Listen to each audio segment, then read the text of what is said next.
welcome back to my channel. This week's technique is a really quick and easy one. I'm going to be showing you two methods of doing loops within your knit or fringing. Now you can change the technique into fringing if you wanted to by simply cutting the yarn. Now I tend to use the second method quite a lot because I love the little braided effect it gives me. But they're both quite simple to use, so you can see how you get on and experiment and see what you find easy. Right, let's get started. So the needle setup that we are going to be working with is 2 working needles and quite a lot of them in between in non-working positions. I've got number 12 and 13 on both sides, which is the left and the right of the center, which is 0 in working position, pushed forward. And we are going to be casting on those set of needles only. Okay, now in order to do so, we are going to go ahead and do our ear up cast on the first 2 and simply flow the yarn across and move over to the last 2, because what we need for this technique is the really large floats in between these 2 needles. Okay, so you can actually go ahead and change this to another number if you like. It will simply mean that the edge of your loops, which is this bit here, will be a lot bigger. So we're going to go ahead and cast on, knit across, push your needles forward and knit. So I'm going to be knitting quite a few rows before I put my weights on.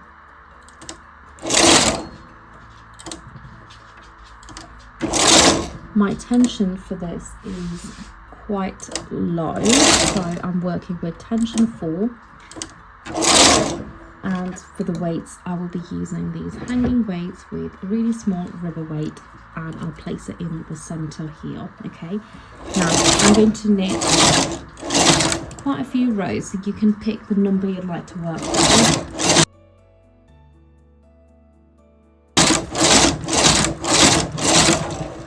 And when you are ready, you need to go ahead and cast off these 4 needles. Okay, in order to do so, you need to do the first 2 and simply float your yarn across to the last 2 needles.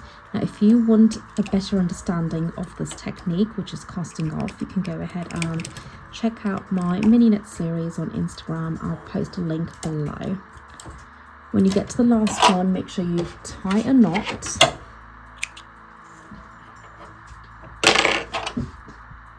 And simply take the weights off your swatch and take the knit. And that's a swatch that we need. So I've gone ahead and knit quite a few of these, and now I'm going to move over to showing you how to attach this to your knit. So go ahead and cast on a few needles and knit a few rows, and then grab hold of one of the strips that you've done. Now we are going to basically place some of these stitches onto our needles, okay, with the help of a transfer tool. You can pick whichever ones you want and simply place them on the needles. Now the only thing you can't do is put a whole bunch of stitches onto the needles, because if you've got a lot of knit above these needles, the carriage will get jammed. So just make sure there's not too much on there. Simply go into that strip. So if you remember, we have 2 needles working on the edges. You just want to go into the stitches on those and place them on the needles. Work with whatever layout you'd like to work with. I am simply going to hook all of those onto the needles, and we are then going to push the needles forward and knit 2 rows like so. So you can see that the fabric is now attached on there. Okay, and now I'm going to flip this over, so just turn it over, and then I'm going to go into the stitches again and place them on the same set of needles. Now if you wanted to, you could actually do them all in the previous row that we did, as opposed to knitting 2 in between.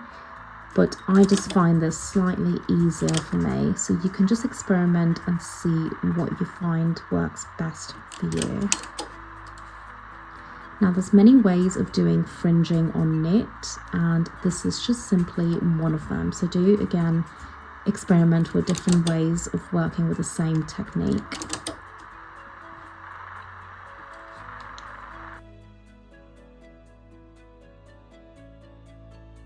Once you've done so, go ahead and push your needles forward and a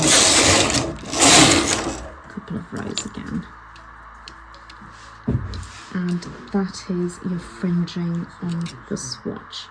Now the good thing about doing fringing this way is that the stitches will not come undone because they're actually connected to the edges. Okay, so you can of course just make them slightly bigger and uneven if you wanted to, like I'm doing at the moment. And that's your technique there. So you can knit more rows and then go ahead and attach all of the strips that you've done onto there, and that's just a very basic method of doing a loopy knit.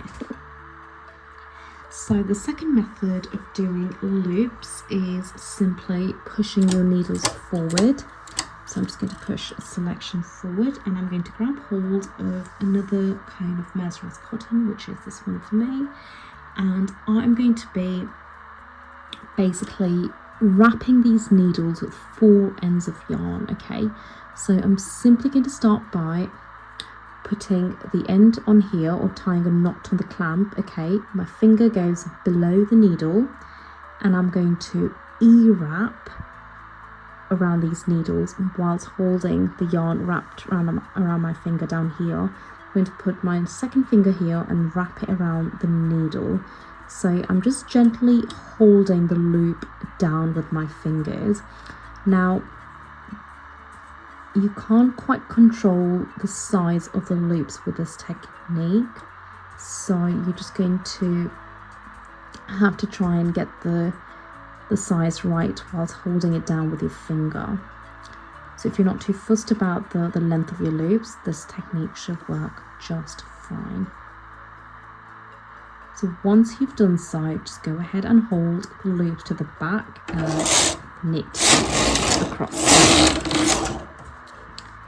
And that gives you a lovely braided effect on top here, unlike the first technique. Okay, so I'm just going to repeat that. Push your needles forward, grab your loops, put your finger below the needles, take your yarn underneath, simply wrapping it around your finger and then going around the needle. Okay, hold it down, put the yarn around your finger and wrap it around the needle, and then you go around your finger and wrap it around the needle.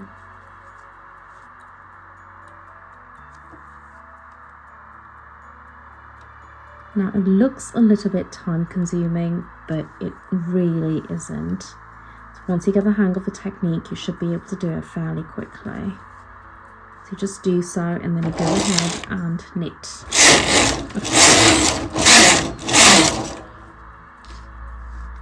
And that's the technique. So you can see that it forms a lovely sort of braided effect just above it, which I think looks quite nice actually. Now if you wanted to, you can actually go ahead and cut this to make it into fringing. So those are the 2 easy methods of doing loops within your knit. Now if you have any others that you've previously worked with, do let me know. I'd love to try it out. If you've got any questions, let me know in the comments below, and I'll see you next week. Bye.